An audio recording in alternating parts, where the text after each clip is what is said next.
A beacon of hope in Hawthorne is celebrating 3 years serving families in the South Bay. Our very own Vera Jimenez has been actively involved with the Richstone Family Center for years, and she has more on Richstone's mission to help families heal their generational trauma. For over 50 years, the Richstone Family Center has been a sanctuary for victims of child abuse. Rocio Montiel never thought that she would end up at a place like the Richstone Family Center. Then one day, during a visit to the pediatrician to have her baby checked after a fall, a social worker evaluated her situation, and since Rocio had a history of child abuse herself, they determined that this might be the right place for her. I was very fortunate to know about this program through a social worker on one of my hospital visits for the pediatric for my baby. They mentioned it to me as a resource. We actually started in a schoolroom in Manhattan Beach, and the first year we served, I think, around 70 children. If you move forward to today, this last year we served over 3,400 children and families. You look around and you see these gigantic apartment buildings, and you're thinking, oh, there's a 2-bedroom apartment building, there's a family living there. No, there's 3 families living there. And when you compare that to what was happening during the COVID situation, it was a combustible energy. You have people out of work in this apartment. You've got kids not going to school. It was a terrible situation. One of the captains of the Hawthorne Police Department, we were in a meeting one day.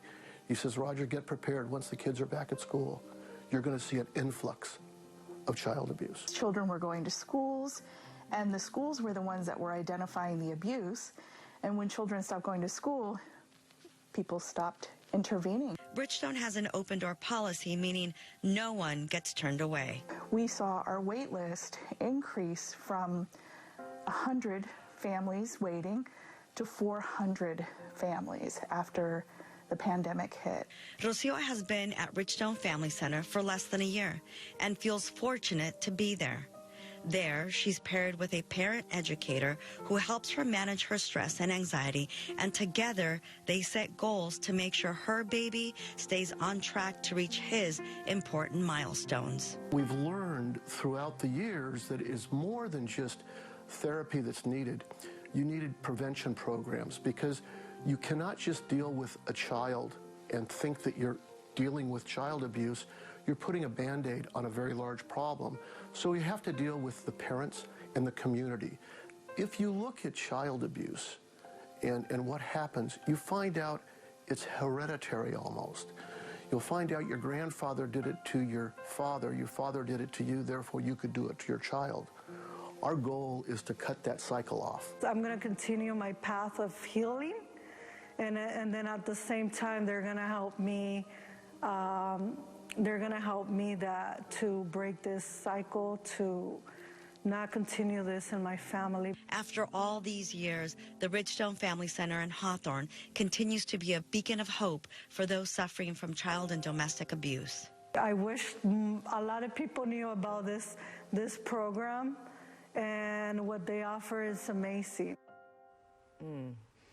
They're doing important work, Vera, and yeah, and it's nice that you've been part of it for so long. Yeah, it's a great organization, and I think for me, what attracted me to it is that they really work to break that cycle. So anybody that lives in the home, that lives in the residence, is brought in so that everybody speaks the same language, so that everybody talks about the tools and how to resolve issues. And so that's how they get to that point of breaking the cycle, so that it doesn't go on to the next generation. Well, having that conversation is important. Yes, and so I'm so grateful to Rocio. She was brave enough to share her story with us. Thank you. Thank you.